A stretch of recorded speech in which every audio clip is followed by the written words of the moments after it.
Talented Thursday with Kimberly E. Shell. Let's go. Yeah. Everybody day boy. Every Thursday night, let me be specific. Yeah. You're gonna see a great show at 7 p.m. Pacific. Kimberly Shell will be on the mic, hosting talented people that she knows you like. Come on in, tell a friend, yep, you found your crew. Every Thursday at 7, make sure you come through. Talented Thursdays with Kimberly. Talented Thursdays, the place to be. Talented Thursdays, stay locked in right here every Thursday night. Talented Thursdays with Kimberly Shell. Whoa, whoa. Talented Thursdays with Kimberly Shell. Hey, my people. How y'all doing out there? It's another great Thursday, and you know you are in for a treat. So come on in, bring a friend. I see Charlene Carla is here. This is my girl. Let me tell you, every week, week after week, she's dropping in saying greetings from Florida. So greetings, my sister. Thank you so much for being here. You all make sure that you are pressing subscribe, like, sharing, because week after week, I've been blessed to bring you some amazing people. And tonight is no different. Tonight is no different. So I just want to say today has actually been a great day. Things have been flowing.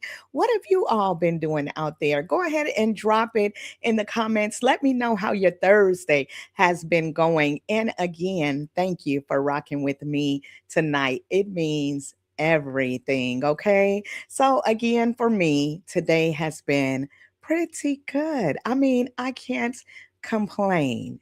You know, I've been telling you all that there have been some things that have been going on, some different challenges and such, but today feels like one of those days where I was able to accomplish some things finally.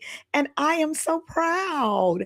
You ever gave yourself a pat on the back? I'm like, good job, Kim. It's not like that every day, okay? So today was like, good job. And now it is time to rock and roll. So come in, get comfortable, grab, your water, your snacks, all of those things. And for my independent artists tonight, you want to listen in because this gentleman is coming with some good stuff. You hear me? I can't even tell you all the stuff he's going to have, but it's going to be good. Okay. I guarantee you that. So let's talk about him. Okay.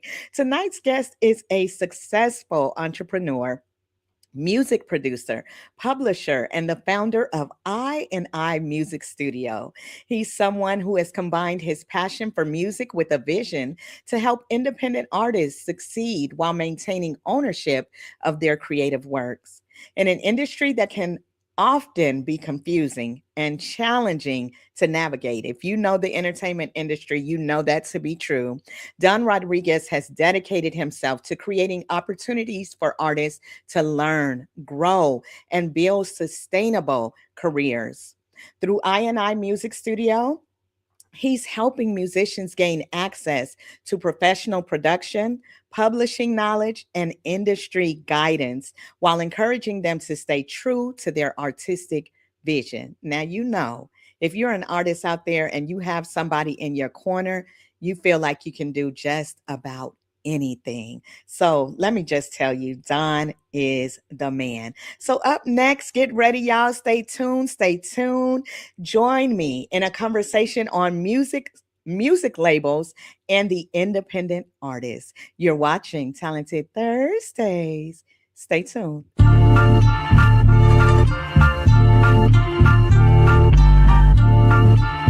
I don't think they're ready for this. You know what time it is? It's about that time of the week to showcase what you got. The talent that we have, it's a whole lot. You can sing, you can dance, you can rap, you can write. It doesn't matter. You know what time it is? Put your hands in the sky and wave them side to side. If you feel alive. Talented Thursday with Kimberly E. Shell. Let's go. Let's go. Y'all know how we do. Let's do the drum roll out there. Give it up for none other than Mr.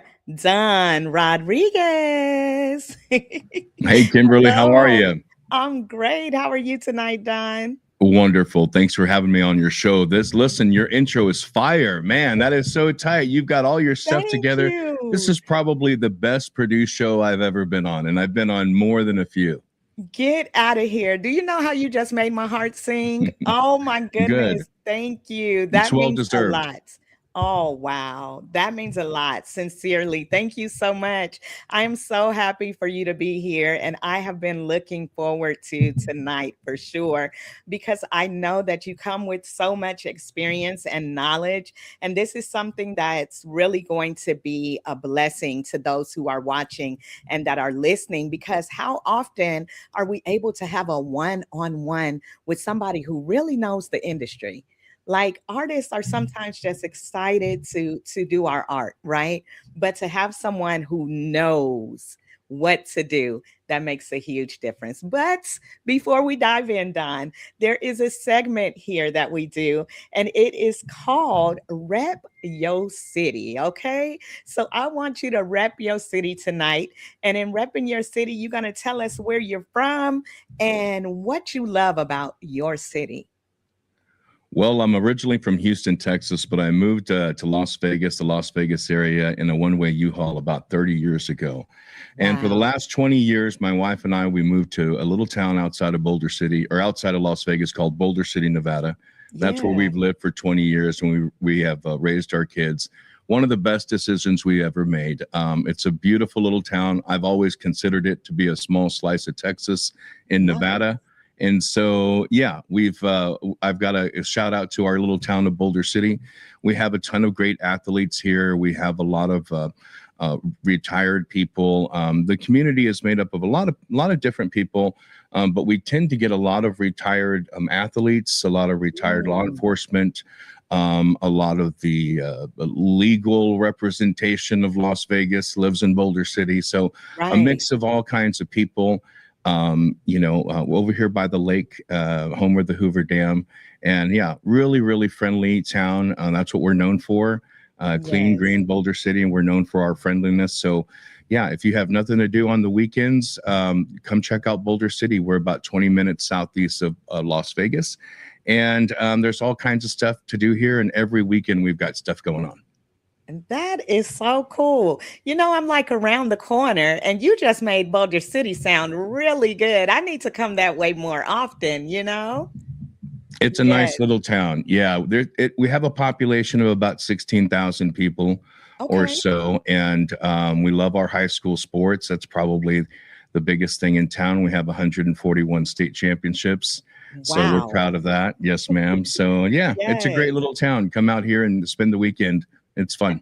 Absolutely. Go Boulder City. Look, I'm learning things. Okay. So that is so cool. It sounds like such a quaint place, to call home. Like you said, raising your kids there and everything, and the type of environment that you explained seems like the perfect place. Some place where it's probably safe, quiet, everybody knows your name, like Cheers. So, that's a sweet It's place. exactly like that, and everyone's in your business too. But Okay.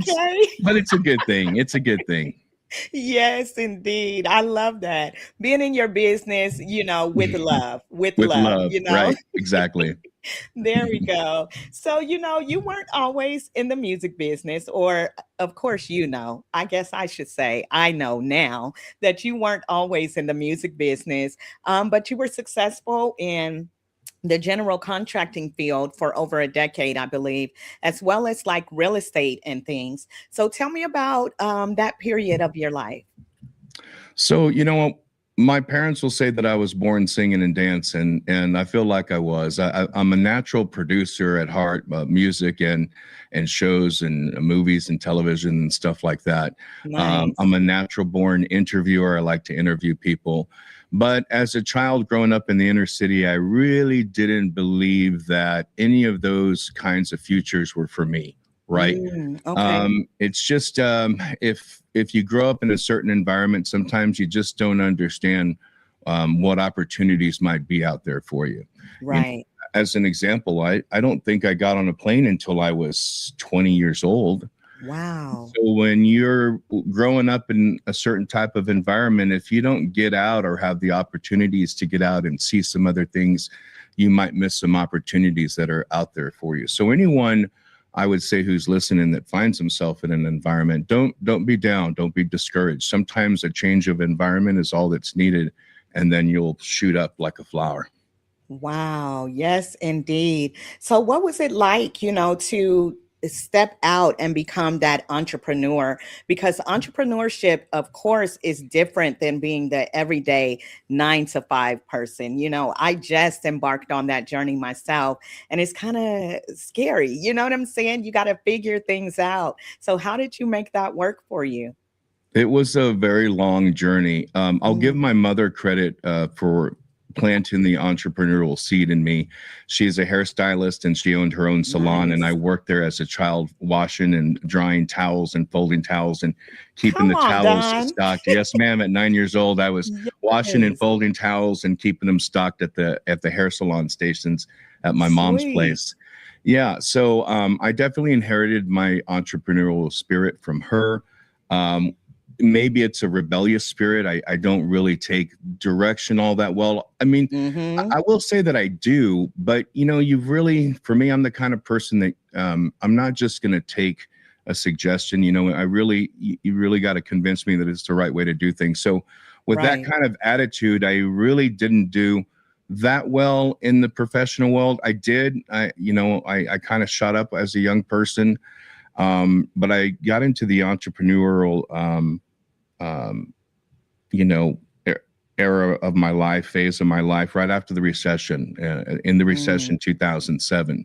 So going on 20 years now.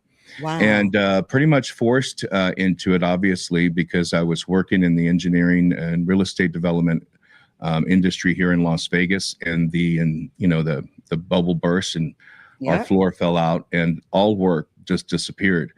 And in real estate, we saw it in about at the end of 2007. For the most part, the country considers the recession starting in 2008. For us in the industry, it was a little sooner, and it left and it did not come back. Scouts Wow. Honor did not come back until 2012, late 2012. So Wow. for a lot of us, we were just out of work for years. And so at that time, I didn't know what to do, so I launched my own development company at that time, Empire Land and Development, Mhm. and with a lot of high hopes. Didn't get very far, of course, because the recession, nobody was developing anything. Right. And so I did a lot of different things just to put food on the table. By the grace of God, my wife stayed employed. A lot of her coworkers were laid off. Everyone I Wow. knew was laid off. Right. So, but she was able to stay employed. At the worst time in the recession, she had her hours cut back to like 28 hours a week. So that was Gotcha. real sketchy. Yeah. But in the meantime, I used to make salsa and sell salsa and my homemade recipes and dips and stuff. And that was real popular. People like that. And I Yes. started cleaning pools.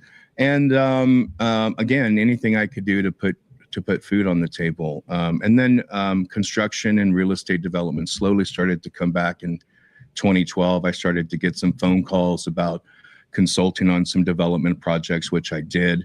And Mm. then in 2014, teamed up with the general contractor, Superior Builders, to build a project, and was working with them. And then our two companies merged in 2016. The owner of that original company asked me to take over operations, which I gladly did, Yeah. and then operated that from 2016 to 2025. And I felt I did a pretty good job. Yeah, we grew, Wow. we did all Yes, right. indeed. You say we All did all right. blessings, all by the grace of God. Honestly, all blessings are from the Almighty. Absolutely. I totally agree. What you're showing me is that you are not afraid of a little hard work. Okay. So, from going from folding those towels, excuse me, as a little kid, to making salsa when things fell apart. I think that is amazing. And now I got to taste your salsa as well. Okay. But I think that's amazing.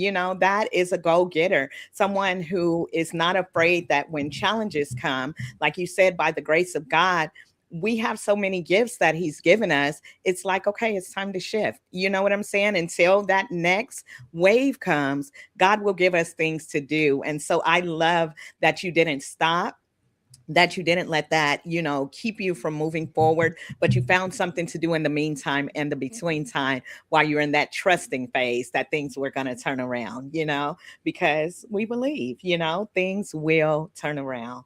So, Thank you. Yeah, yeah. I firmly believe in that, and I firmly believe, and I often say that action is the key to everything. Mm, If you feel like down and out and desperate, take action, do something. yeah. Honestly, the only thing you cannot do is just sit home and watch TV or play video games or scroll, right?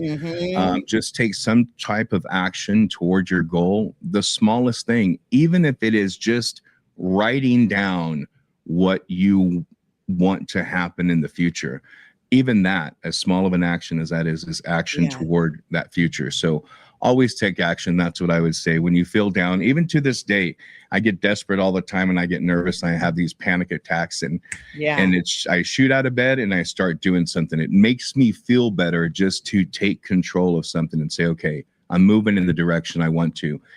Things might not be happening today, but they Yeah. will happen. Like you said, they will happen. This is good stuff. I told them that there were going to be some good nuggets tonight. You know what I'm saying? And it really is. It's almost like you were listening in on a phone call that I had earlier today with a friend, because we were talking about that. You just mentioning scrolling. For myself, it's my goodness, it's so addictive at times. You know what I'm saying? And I have to be on social media because that's where I'm posting things, and then something will catch my attention. But step by step, little by little, like you said, if we pull back from those things and begin to take those little steps towards our goal, like my friend said today, things begin to snowball. Right. But we have to take those steps. We have to get busy, and so that's been my prayer lately, because I truly believe that this is one of the things that God has called me to do. It's been challenging, Don. You get what I'm saying? I'm like, okay, Lord, I know that this is what you called me to. So what's next? But it's all in trusting him and taking those baby steps. And I've grown so much and I've learned so much, where one day it will all make sense. Right now, I'm like, what am I doing? You get what I'm saying? Like, okay, Lord, okay, I got to keep working until other things come. You know what I'm saying? But with that being said, I love what I do, and I'm taking those baby steps. So thank you for that. That just ministered to me and blessed me just to keep going, because one day those doors are going to open wide, and I'll Yes, be ma'am. ready. I'll be ready, That's right. That's Yes, right. indeed. I have Trina Latrice. She is watching. She said, hey, hey, hey, and hey, Hey, hey, hey Trina. to you. Thank you so much for tuning in. So let's talk about your love of music. You got to tell me where that began, and then who some of your musical influences are. So, you got this big life in real estate and things, but I'm sure music, like you said, came a long time ago. So tell me more about that part. Yeah, I play by ear, which means I don't read sheet music. Yeah, I have pieced together enough knowledge to make my way around a few instruments, sweet. and I've been playing since I was a kid. I did take piano lessons when I was a young kid. I'm a second generation musician. My Mm, father is a musician, and a very accomplished one. Plays several instruments, wow. too many to name, all by ear as well. He taught me how to play and taught me the basics of music. And my mom Right. sings and he sings. So I come from a very musical family. So music has been a part of my life since I was born. And I grew up in Southeast Texas. So there's a lot of Tejano Latin influences, but a lot of Yes. Gulf Coast Zydeco influences from Louisiana as well. Ooh, So you'll find that in my music a lot, very jazzy, upbeat Latin tunes. And then, of course, country. My father, for the very first part of my childhood, was a truck driver. And so I used to accompany him on a few of his drives. And so country music, truck driving music in Oh, the mid yeah. 70s and early 80s, it was a big thing. So that's a huge influence on me as well. And then, of Yes. course, I'm the youngest of three. My older sister and brother are several years older than me. So I had the luxury of growing up listening to their music. So my musical influences are very wide ranging, from my father's music of the 50s Yes. to my sister's music, which was the Bee Gees and Barry Manilow, and my brother's music, Michael Jackson, Prince, mid 80s. And then, of course, I'm Generation X, class of 94. So Uh-oh, I'm a okay. 90s kid. And so, Yes. Gen X, grunge, hip hop, I was there for all of that as well. So, yeah. Exactly. What a mix. You know what I'm saying? I love that. I am like you. I love all types of music. You know what I'm saying? So Mhm. to have that eclectic ear, you know what I'm saying? That is so like cool. So when an artist comes, you're able to vibe with them, you know, because you've heard some of everything. And all of those genres that you mentioned, I can listen to at any time. You know, I know someone from one of those genres. You know what I'm saying? So, Right, right. yes, how Of, cool is all of that? those, I find myself listening mostly, or not mostly, but I find myself listening to a lot of disco. So I Mm, gravitate back to my sister's era of disco and Bee Gees and yes. Gloria Gaynor, and it's just great music, great dance music, and that's probably the key to most of my music. I like to move, so I like to dance. I like to Yes. chill and I like to vibe as well. But for the most part, I'm either going to be grooving to some hip hop or some country or, something like that. But I'm definitely going to be Yes. moving. Don said, "We got a boogie, right? I will That's right. survive." That's right. Yes, indeed. I love that. So, you know, Don, many times people are afraid to pivot after being in an industry for so long, you know? And so, again, in going back to all of the, um, success that you had in business as an entrepreneur, you know, in real estate and in contracting and things like that, to make that pivot to music, how scary was that? And how did you overcome that fear? Well, I'll be honest. I overcame the fear just out of pure desperation. Mm, Construction in Las Vegas has, for me anyway, had gotten to a point where there was no joy in it. And I right. used to really love my job because every day was different. And that's something that's important to me. I can't Mhm. sit home and sit behind a desk and just kind of do the same thing every day. That's not really my style.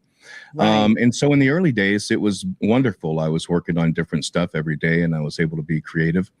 But toward the end, I was the boss and I had supervisors and employees, and every phone call that came to me, they had already talked to my son and they had already talked to Jose and they'd already talked to Lori. And so every phone call I dealt with was a problem. And Wow. I'm kind of a people pleaser. I'm a happy person. And Mhm. I didn't like arguing and fighting and stuff like that. And after several years, it just left a bad taste in my mouth. Yeah. And there was a few incidents that as well, with clients, it just left a bad taste in my mouth that I thought, this isn't how I want to spend the rest of my life. And like I was telling you in the pre-interview, our youngest just graduated and turned 18. And so my wife and I were very blessed to be in a position where we have been successful Yeah. and our kids were raised and we were able to take our foot off of the gas pedal. I will say that I liken entrepreneurship to, especially in the startup phase, to driving an 18-wheeler uphill. And if you've Mm. ever done that, you have to keep your foot on the gas and you cannot Yes. take your foot off the gas for a second when you're going uphill until you get over the top. And Wow. so startup entrepreneurship has that phase to it, and it can be years. It can be years. So it is grueling to be a Mhm. startup entrepreneur, and pivoting at 50 years old is a little tough. But I was so distraught and so done with my that phase of my life. I just walked away from it, and I spent about 6 months just thinking, you know, Am I going to leave for good, or did I just need a break? And Right. at the beginning of this year, I realized, yeah, I'm not going back. I have already worked with some amazing artists, just some wonderful people. I'll get emotional if I think about it. So it's Wow. kind of a no-brainer for me. Yeah, if the studio. Another thing is this is the first endeavor I've ever gone into not focused on money, right? Because you're usually going Mm. into a business. How am I going to get this thing profitable? Which Yep. is very key. And I've always read about this theory that if you don't pay attention to that and you just pay attention to the love, that the money follows. I've Yeah. never tried that before. So I was like, I'd read all these business books on this kind of concept. And I thought, Yeah. let's go ahead and give that a shot. Let's try and just go in for the love and build a studio and start develop our contracts and start taking in artists and just let the money come. So I'm Right. uh, you know, uh, working on that theory. I'll let you know how it goes.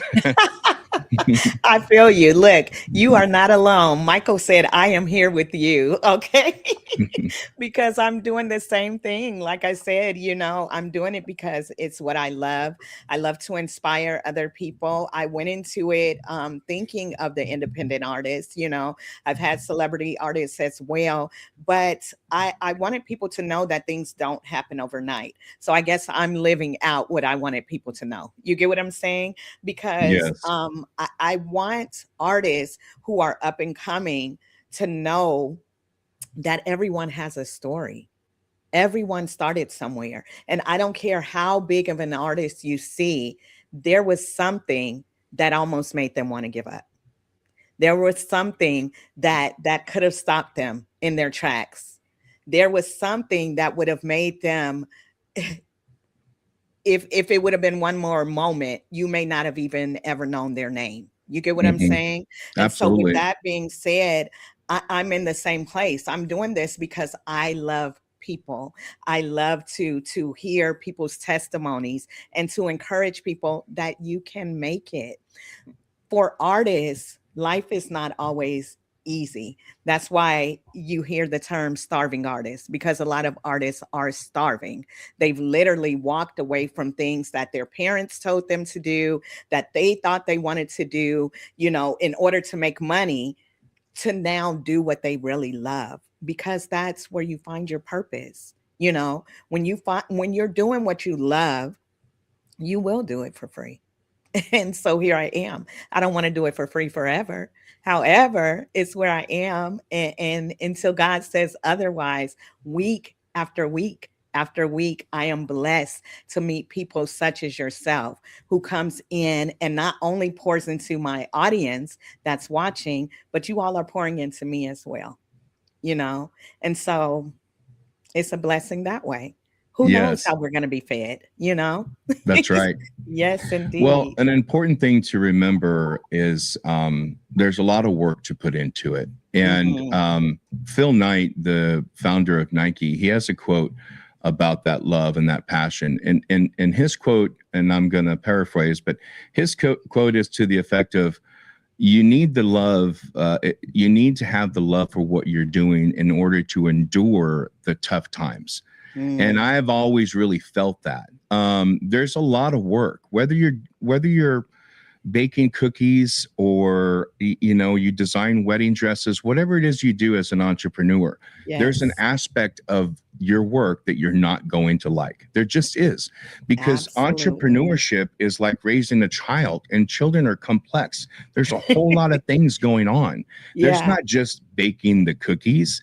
If it was, that Mm-mm. would be bliss, that would be wonderful, but that's not all there is to a bakery. And so what Phil Knight is saying is that the love is important, because without it, you won't get through the tough times. You really won't. You'll quit. You'll go. I You'll say, I'm totally going to go agree. do something else. It's the love of whatever it is that you're trying to do, trying to accomplish, that Mhm. pushes you through that.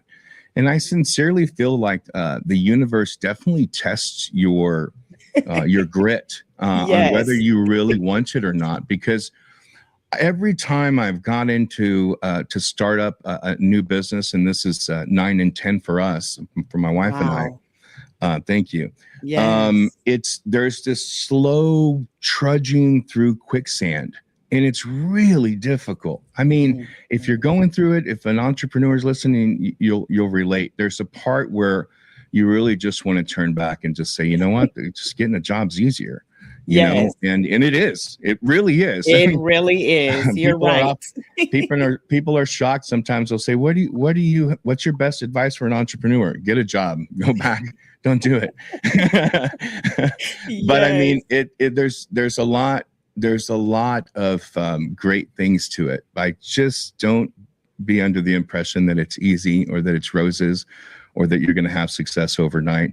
I have a good friend, Paul, of Nordstrom Guns.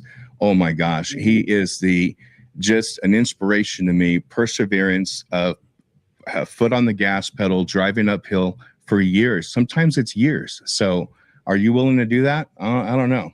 I Yes, don't advise it. indeed. Okay.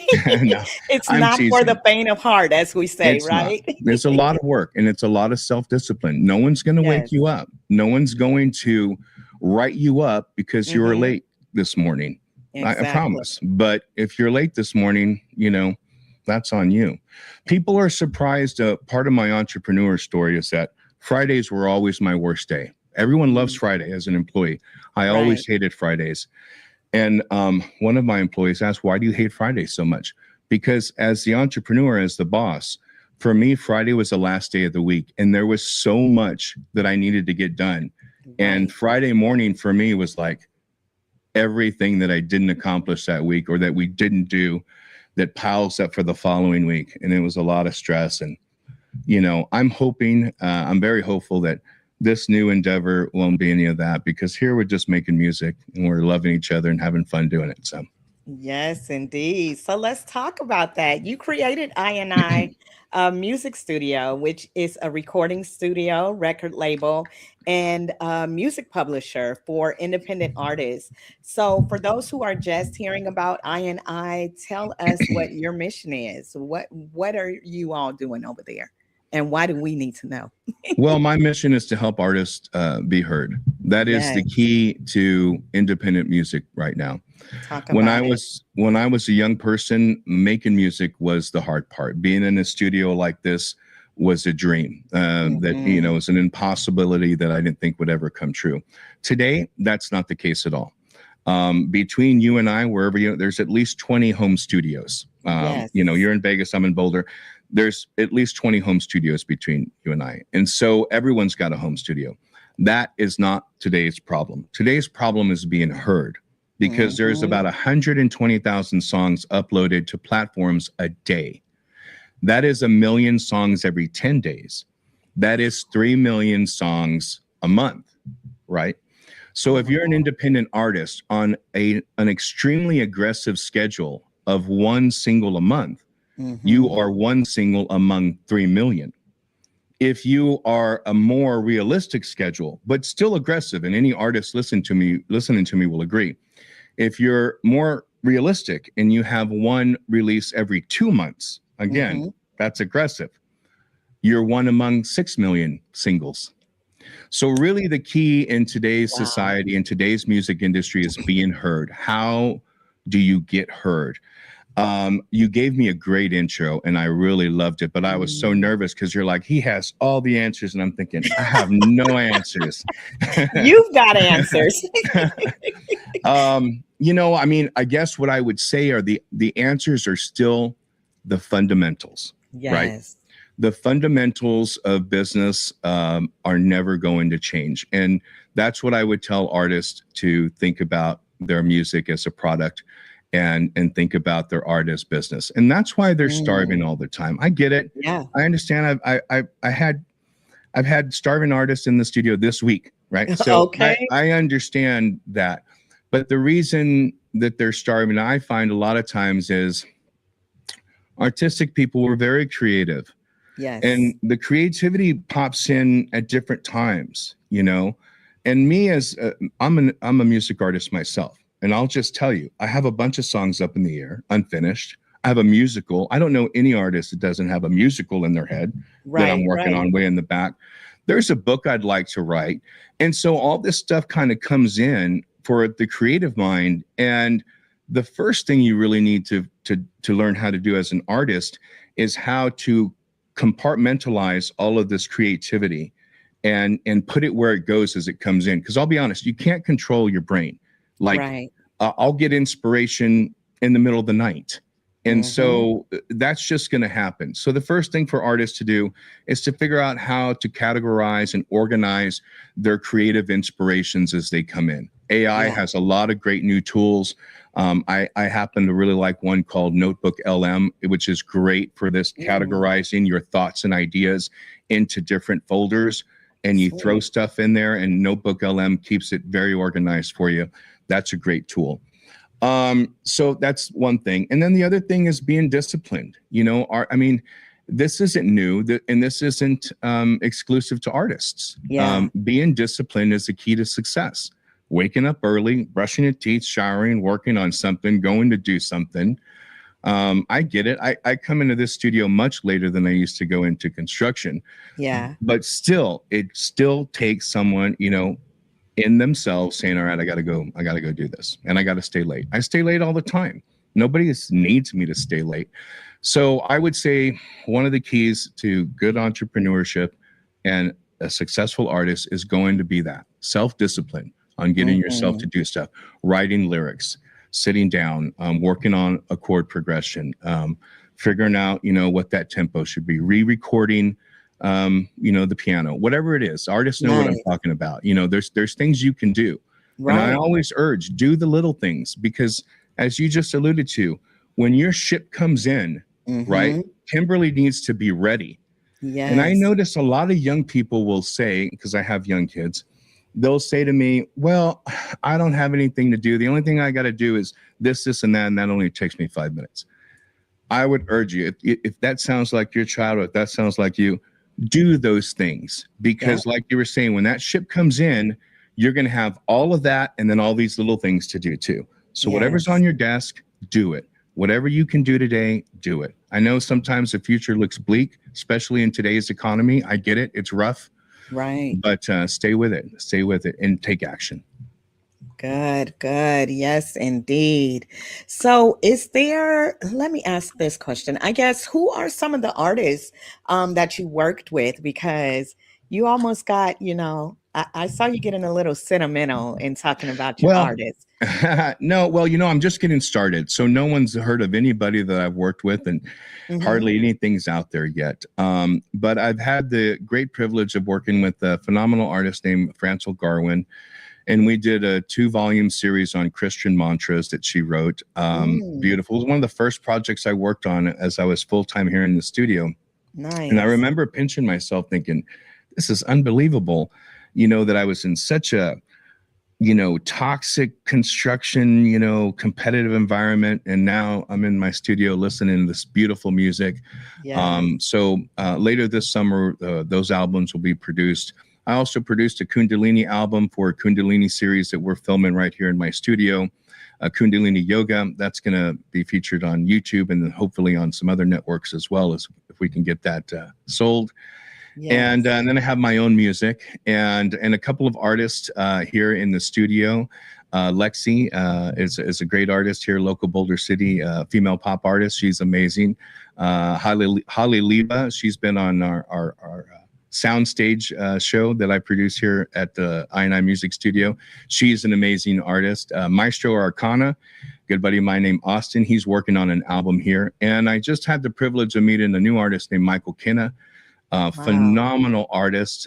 Just walked off the street. Was homeless just a few months ago, and Mm, just got a job. And he's getting his stuff together and wanted to record some demos. And I said, yeah, you know what? Come in, let's record your demos. So yes.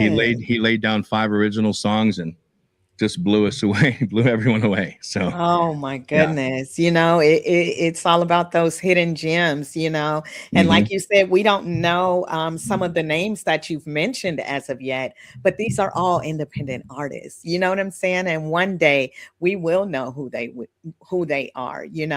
And that's the beauty of music and the independent artists, because you're getting to see them from now.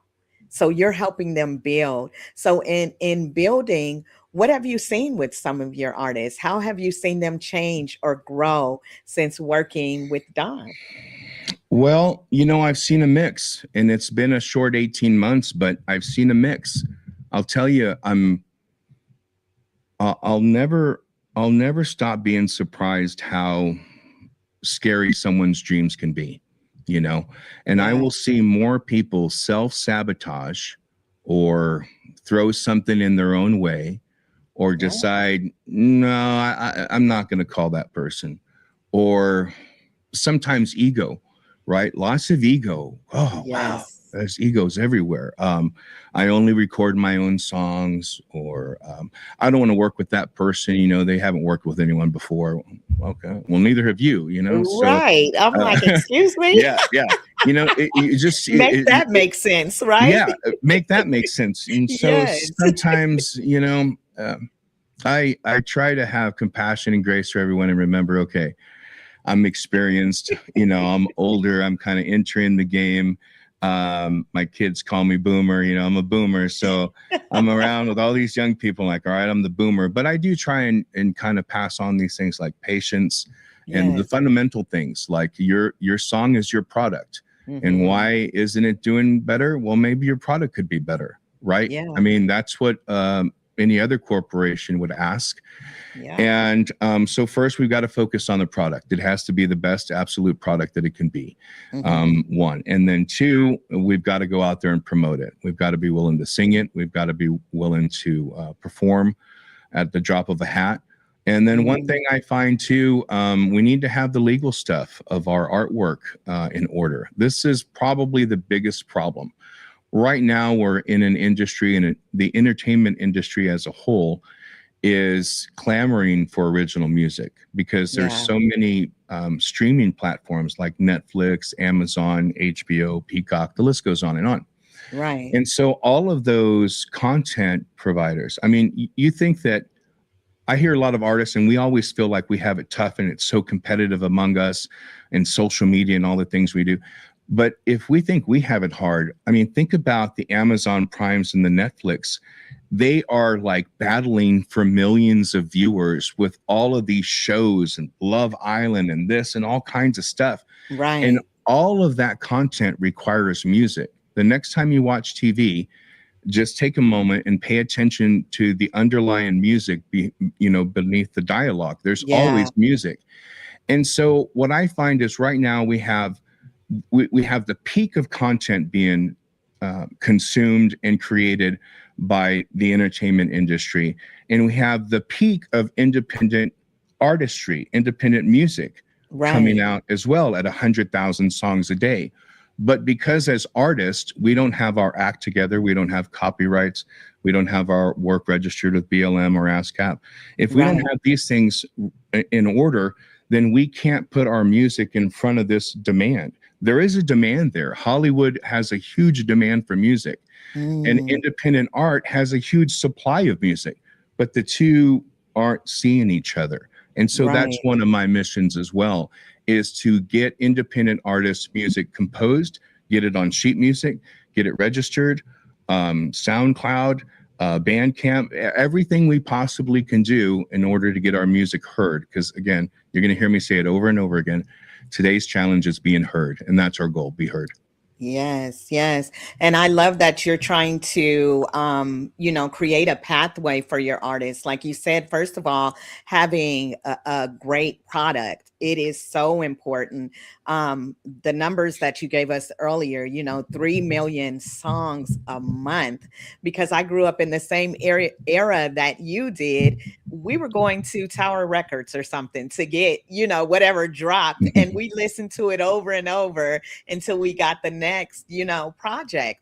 But now, like you said, there's so much music that's coming at us. It's great, that you are teaching the artists, because that's what we need. A lot of times we come into Pardon me. the industry green, as they say, not really knowing anything about the industry, just knowing, mama, I want to sing. You get what I'm saying? And so Right. we come in, but not knowing that it is a business. And if It you is. don't know how to protect yourself as an artist, to protect your work as an artist, that there are sharks swimming in the entertainment industry. Well, So, I would say this: it is a very, very difficult bubble to pierce, right? mhm, Especially with Spotify. And I'm glad that you brought up how we used to go to Tower Records because it's a yeah. perfect segue on something that I really like to talk about. Hmm. I'm having to educate, not just me, many of us in the music industry are having to educate the audience. Right now, a huge population in the country, the majority of young people listen to music on Spotify. Hmm. Unfortunately, Spotify is not a friend to an artist, not only independent artists, but big artists either. Wow. Spotify is not a platform that is good to artists, not Megan Maroney, not Snoop Dogg, not Drake, not anybody, right? Just Right. big ones, big or small. Spotify is a streaming platform, and what they're doing, where you and I used to go and purchase music and then we could Hmm. listen to it whenever we wanted. Spotify came up with this genius system. I mean, if you're a business person, it's a genius system. But they Right. came up with this system where if you pay this monthly fee, we will lease you the music that you want. This Mm. was a great this was a great concept, but they didn't have any publishing catalogs to put on there. So in the early 2000s, Spotify approached the big publishers. I believe the first was Warner. It might have been Sony. That's not important. They went to the big music publishing catalogs and said, what we'll do is if you give us permission to load your catalogs on our platform, we will split the money with you. Right. And the big record publishers, Sony, Warner, the big guys, they said, yeah, we'll do that. Well, first of all, they demanded $50 million each Oh. to go to those companies, and then they uploaded their platforms, and then they Hmm. started making money, and it worked out really well because the publishing companies, the big music conglomerates, realized that it's better to lease music. We're more profitable than for people to actually buy it. And so you'll remember there was a time when iTunes, you could buy your music, right? You Yep. could buy your MP3s. Well, when Spotify came on board, they were competing with Apple, and the publishers liked Spotify's model better. And that's why it went away. When it came time for iTunes to renegotiate and re sign with the music catalogs, they all said, no, we like Spotify's model. So you're not going to do 99-cent songs anymore. You're going to Mm. go to a subscription based lease music. So Right. now Apple Music, Google, Amazon, pretty much everything is in this streaming world where we rent or lease our music rather than how you and I used to own our music. Yes. The reason I say all this is because for audience, for the people who listen to music, if you love your artist, it is better to consume their music through Bandcamp, which Hmm. is a new platform where you actually are buying the music and more music is going to the artists themselves, or records. You know, going back to records, that's having a huge comeback. The artists themselves gets more money when you buy a vinyl record and go home and play it than when you stream. I mean, just dollars more versus cents. So, and Wow. that's for big artists and small artists. So Spotify is one of these things that you're going to hear a lot of artists, a lot of labels, or not labels, independent labels like me, independent Hmm. artists, independent producers. And now you're going to start to hear more mainstream artists as well start to talk about Spotify and call them out for this lease in music, because it is kind of nuts. It's not a good thing for the artist or the music industry, in my opinion. Absolutely. Thanks for letting me say all that. Yes, I mean it's good. It's great information, and that's how I geared this show tonight for, independent artists that are listening and lovers of music who are listening to know what they need to do, because it is hard, like you said, to bust that bubble basically. So for an artist who may be brand new, I'm Mhm. getting ready to release my first single. For someone like that, would you suggest them maybe printing? Well, are CDs still popular? Let me ask that first. You know, I hear that CDs are making a comeback, and Okay. the music industry, they never made more money than when they were printing CDs. CDs were Mm-hmm. super cheap to make. They cost a fraction of what vinyl records cost to make. So they are kind of making a comeback. But you know, um, Amazon, Google Music, any platform where you can actually purchase the music is better than the pay for streaming apps. And like, I mean, Okay. I don't have an expectation that we're going to change the industry overnight, but I Mm-mm. am telling everyone, you know, from our side, as the artists, as the producers, from our side, Spotify is not our friend. You know, it's Right. become the biggest streaming platform. Kudos to them. It's great. Super applause. But it's just Mm-hmm. not, it's not a friend to artists. So Yes. yeah. So for artists, would you suggest, like you said, creating that Bandcamp page Yes. or, doing some vinyls for fans that they may already have, that type of thing, Yes. So yes, there are a host of different vinyl producing companies that you can find online. They run about $10. About the best deal you'll find is about $10 a vinyl, Okay. which isn't cheap, but you know, consider you're going to be selling them for 20 or 30 bucks. And then Right. also go back to doing if you can afford that, right? If you can afford 100 records in the Vegas area, get back up to Zia Records. I know the guys over at Mm, Zia Records, they would love right. to do record signings for independent Yes. artists. They're all over that. So you can get back to the old school, right? Where you have a record sign and people show Absolutely. up and then get their record signed by you and yada, yada, yada, get pictures.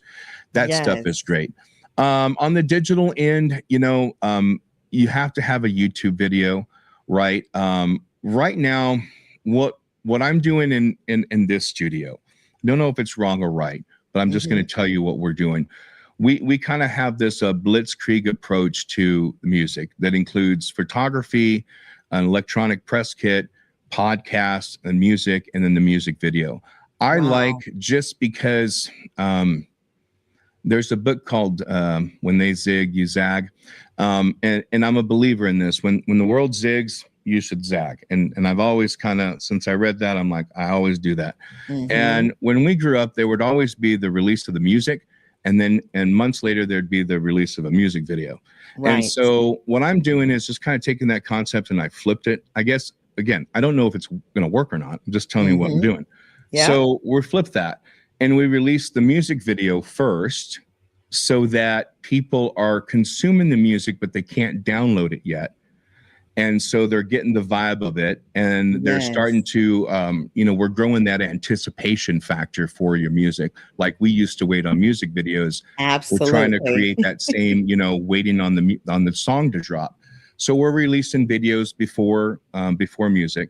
And then of course, you know, the music industry was built a long time ago. We're not going to change it overnight. So Right. when you upload music and when you register with BMI and ASCAP, still the industry is still set up to prefer albums over singles. So if you can, Mm. again, discipline. Maestro Arcana, an artist here in this studio who's working on his album, premier discipline. He's a perfect example of discipline, recording his entire album before he releases even one single. If you have Nice. the discipline to do that, yeah, nice, right? That's old school. It is. Then you're going to be able to register your entire album with BMI, and that gets a lot more play. Spotify, that just puts it in a whole other category of music. And then of course, if you can be represented by a label, we're a label. There's lots of labels out there. You don't have to go with mine.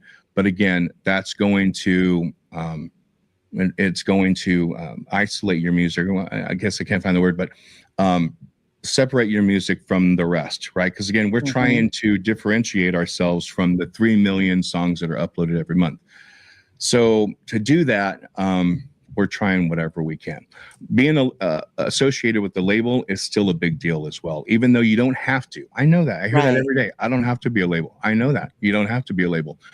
But again, we're trying to differentiate. And as long as BMI, Spotify, DistroKid, as long as these big labels believe that there's a chance that your grandma is funding your music career, then Mhm. it just goes in the big pile of 3 million songs that were uploaded this month, right?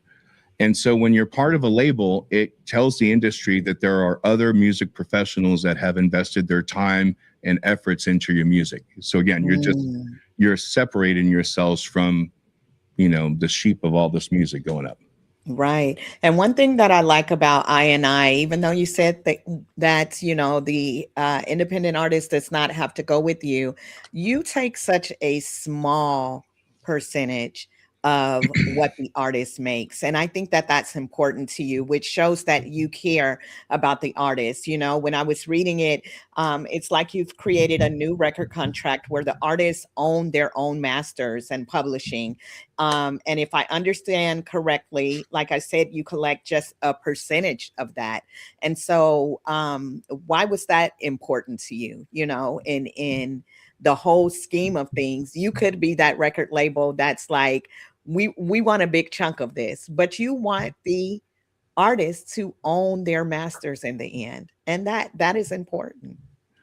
It is important. Yes. Thank you. And yes, that is our philosophy, that artists owns their masters and their compositions. Also, our contract doesn't have any options. So when you sign a record contract, it's just one record or one single. We don't tie you to a bunch of future options. Also, Wow. we don't give out a signing bonus here. I know that's going to disappoint some people because everyone wants to make that $1 million signing bonus. Right. But you need to understand, as an artist, that signing bonus is considered an advance against the future earnings of your music. So anytime you take money before the music comes out, you're basically putting your music in debt. And the big labels have figured out a way, just like credit cards have, figured out a way to keep you in debt forever. I mean, that's what Visa does, and that's what Sony does. So that's kind of their MO. So you don't really want to take advance. What I do instead is I give you a studio credit. I'll say, here's 100 hours toward you producing your album in this studio, right? Do we recoup? Yes, we do. But you're not putting it at a cash debt before your music comes out. Again, once your music comes out, if we are involved in funding your project, then we recoup at 50%. One of the big industry standards is that the label recoups at 100%. And once they recoup fully, then you start making money. We don't do that. We recoup 50-50. And once we're paid back, you bounce up to their 100%. The reason, I think that was your primary question, why are we doing that? Well, I wanted to build a contract that I would want as an artist. And two, it's really, as a business person, it's just reading the tea leaves. The writing is on the wall, I feel. Artists owning their masters, that's the new thing. When you and I were young, if you recall, it was creative license, right? Yes. Artists did not want to be told what to sing and what not to sing on their album. That was the big thing when we were young. They wanted to only record what they wanted to record. They didn't want to be told. Now the big thing is owning masters, right? That's long gone. Everyone has creative license. That's not a big deal. Now it's masters. Every artist wants to own their masters. So I built the contract and said, okay, we're going to start by owning masters. With regard to publishing, I thought, in 10 years, we're going to be having that discussion. So we might as well do that now too. Artists owns their compositions as well. That's not happening anywhere. Right. So publishing, if you're aware, if you get with a real publishing, and I'm not talking about Sound Exchange, that's an online publishing company. I don't have anything bad to say about Sound Exchange. Just understand that you're just with the 3 million songs a month. They're not doing anything for you. Right. But if you're with a real concierge publisher, which makes phone calls on your behalf and tries to place your music in movies and on radio stations and tries to get your music heard, if you're with that kind of publisher, they take 50% of your composition, right? Of your composition dollar. And I'll get to that in a second. We don't do that. We take a 12% commission only, which means if I get your music placed, let's say we get a $10,000 placement in a Netflix documentary, then I have a 12% commission on that 10,000, and you get the 9,000, whatever. Right. So again, all of this is built strictly just to be artist friendly. Just philosophically, I just think that that's the way we should go. Someone asked me on another podcast, tell me how your contract works. I said, well, I don't know that it works. I'll tell you how it's structured. Yeah. So that's how it's structured. Will it work? I mean, who knows? The big labels, I can tell you, they're pretty certain that this label will be out of business, sometime next year, because lots of labels have tried this. My approach is a little different. I'm trying to produce our own content, podcasts, and other shows as well, so that Right. we're not all riding the coattails of the music. And that's what the big labels do, right? An artist comes out with a song, and then every dollar that song generates is being eaten up by something in the label, Yep. merchandise or cost, studio costs, musicians, whatever. We just try not to do that. We just have a whole other approach. So Yes, yes. Well, you are doing some great things over at I&I. It's thank you. definitely been a pleasure having you here tonight. I do want to do something fun with you before we go. We usually do a rapid fire, but I got some fun questions for Okay. you. But again, thanks Uh-oh. so much for what you are doing for artists, because you have the artist in mind, and that means a lot. I did have one more question before we jump in. So for an artist, maybe a independent artist who has already released music, but don't really know what they're doing, are they able to come to your label and get assistance as well? Yes, and I'm so glad you asked that. My wife would be over here hitting me like, "Hey, don't forget to mention this, mention that." Yes. So I also have I&I Music Publishing LLC, which is a registered publisher.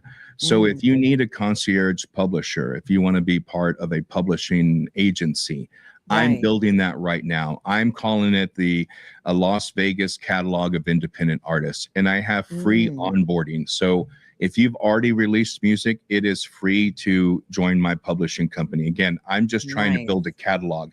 And the reason that's important is because when I go to the marketplace with 100 songs, that's great. And I'm emailing different publishers and I'm saying, hey, visit my catalog. And they go to our website and they see that I have 100 songs. Okay, no problem.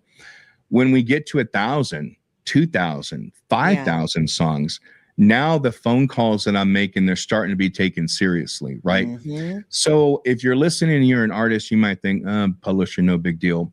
But, I hope not. I hope you could think a little larger than that and say, you know what? I got 10 songs. I'm going to throw them into this publishing hat. Why not? It's free Right. to you. It's not costing you anything. Hmm. And you still own your compositions, because philosophically as a company, we don't own compositions. The artist does. We take a 12% commission, right? Right. So there's literally no reason not to join my new publishing catalog that we're building of Las Vegas independent artists. So yeah, Nice. so thanks for bringing that up. I would contact me at admin@IANDIMUSIC.studio. That's admin@IandImusic.studio. Yes, there you go. I told you all that we had something great for you tonight. We've all learned something, I am sure about it. And it's been fun. It has been interesting. And you have a lot of knowledge. You were like, okay, Kimberly, what am I bringing? I hope I have, you got it. Okay. You have one given a one lot. more thing, Yeah. if I can, just because it's so easy and we can get it done. If you Hmm. need your music scored, that is sheet music. That's Mm, that's the jargon, a term for sheet music. If you yeah. need your music scored, also email me, because I have a company that I work with in New York, and I send them our music and they score it and they send us back sheet music. And the reason that's Wow. important is because, think about it, like if you're an independent artist Hmm. and you meet a producer all of a sudden at a mixer event, and all of a Yep. sudden you meet this music producer and you're like, I'm an artist. The producer says, all right, what kind of music you sing? I sing country. All right, what Hmm. kind? Lay it on me. As an artist, your only option to go is, well, it goes like this. I met my darling, whatever, right? I mean, it's silly. Right. You wouldn't do that, Yeah. and because you wouldn't do that, we're forced to like exchange cards or whatnot. But as soon as you have sheet music, now the conversation changes dramatically. Now you're Mm, taken much more serious. When I say, oh, I have a copy of it right here. Here's a PDF of my sheet music. If a wow. producer can walk away with your music and give it to their musicians and play it, they're going to call you back, simply because one thing is they've already noticed that you're at another level, right? Yes. So this, Yes. again, it goes back to being heard. We're doing all the little things that we can to show that we're at another level on this label. So if you need your music scored, you need sheet music, you want to email it to people across the country so they can play it, maybe they can land it for you somewhere, contact me for that as well. Yes, Don. You Thank guys you, got a Kimberly. lot of stuff going at I and Thank you. I. Yes, indeed. Beautiful, Thank you. beautiful. Let's jump into this little fun segment here. Just right quick, Please. I have a few questions for you. Okay. And for those of you who are watching, thank you again. You are watching Don Rodriguez. He is the founder of the I&I Music Studio. Again, to those of you who may be listening back on the podcast, make sure that you tell someone about his studio. And I hope you learned something today. Go back and listen to this episode, grab your pencil and your paper, because he dropped some great nuggets tonight, and it's been good. So I am grateful to have you here. Thanks so much, Don. So let me ask you this. If your life was a song title, what would it be? Oh, that's great. It would be "The Dream of Love." That's actually the song that I have released out there. Nice. Yeah, that's one of my songs. It's called "The Dream of Love," and that's exactly what it would be called, "The Dream of Love." The dream of love. What's Hmm. the talent that you have that most people don't know about? Oh, wow, talent that I have that most people don't know about. Um, Man, I wish my wife was here. She'd be able to tell you better than me. A talent I have that most people don't know about. Well, um, I don't think, I mean, obviously I'm a music producer now, but I really don't think people know that I write as much as I do. Short Mm, stories, poetry, books, songs, nice. constantly writing. I don't know if that's a talent or not. Of Let's course, see. that's a talent. All Yeah. these writers out here, they're like, what do you mean? Yeah. Yes, It's a definitely. it's a That's a little great gift. impossible. It's impossible to watch shows with me. I watch television and movies from like a producer standpoint, so I'm constantly analyzing the angle and the shots and Uh-huh. the acting and the story and the dialogue. And this dialogue's horrible. So it's kind of, my family complains it's not pleasant to watch stuff with me. And I'm That big into is hilarious. musicals. So yeah, I guess that's a talent. I do know musicals very, very well. You wouldn't think this Hispanic from the inner city with tattoos and whatnot knows Uh-huh. musicals as well as I do, but I do. I know lots of What's your favorite musicals. musical? I gotta ask you. Oh, that's a tough one. I grew up with Fiddler on the Roof. Means a Hmm. lot to me. It's kind of a boring one, but I like it. Um, um, Hairspray is a Okay. fun one of mine. I like that one a lot as well. And I'm a big fan of La La Land, and that was written by a Nice. person here in Boulder City, from Boulder City, as a matter of fact. I mean, we have a lot Oh, of talented sweet. people. So I'm a Yes. big fan of La La Land as well. Yeah. I love that. Well, I gotta tell you one of my favorites. Okay. It's Oklahoma. Oh That's yeah, one of my Oklahoma's great. Yeah. favorites. So Yeah. I love Oklahoma. As a matter of fact, there's a copy of it out somewhere, I think on Paramount, with Hugh Jackman oh, as the main really? character. Yeah. And, I think Hugh Jackman did the best Oklahoma that there ever was. So yeah, Are you serious? go look for Oklahoma Yes. with Hugh Jackman. He's amazing. Yeah. Really I've good. gotta check that out. Yeah. Oh my Yeah. goodness, playing Curly. Yeah. How Yeah. sweet It's a is great that? one. Yes. Let's see. If you could have dinner with any Hmm. musician, living or dead, who would it be? Hmm. If I could have dinner with any musician, living or dead, who would it be? Hmm. I guess um I'd probably have dinner with Willie Nelson.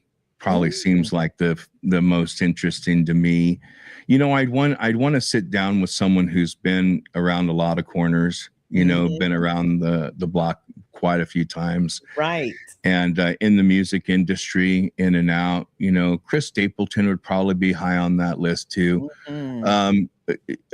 Not in terms of artistry, although he's an amazing artist. But I would really like to sit down with someone who's been on the inside, on the writing side, as well as the production side. And Nice. so, yeah, there's a lot there. The music industry is a complex animal, and both of those people have commented on Nashville and kind of how that experience has been for them. So yeah, tough stuff. Tough stuff. Yes, Yeah. yes, indeed. Thanks so much for coming tonight. My mom dropped in the room. I'm so glad to see her. She said Hi, it's an Mom. awesome talent. So I Oh, know thank you. she's talking about your writing because she loves to write. So, yes, indeed. Well, thank you so much, Don, again for coming tonight. It has been Thank you. such a pleasure meeting you. I wish you much continued success, Thank you so much. I appreciate that. Absolutely. And for all of you artists that are listening, make sure that you tap in. Where can they find you on social media? You can find me at I&I Music Studio on Instagram and Facebook. And then on YouTube, you can find us at the I&I Music Studio. That's IANDI Music Studio. Yeah. And then you see the logo right here behind me. Just look for that. Wherever you see that, that's me. Pretty easy to spot. Yeah. Thanks for the follows. Thanks for the support. And thank you for such a great show and great questions. You're very well prepared and very well produced. Yeah. You're super successful already, I think. So thank you. I appreciate it. Thank you so much. Enjoy the rest of your evening. Thank you. To those of you who are watching, thank you for watching another episode of Talented Thursday. I will see you back here, Lord willing, and saying the same next Thursday at 7 p.m. Pacific, 10 p.m. Eastern. Bring a friend. We'll see you next time. All right. Bye. Thanks, Kimberly. Thank you, Don. Thank you for watching. Please support by subscribing to Talented Television on YouTube.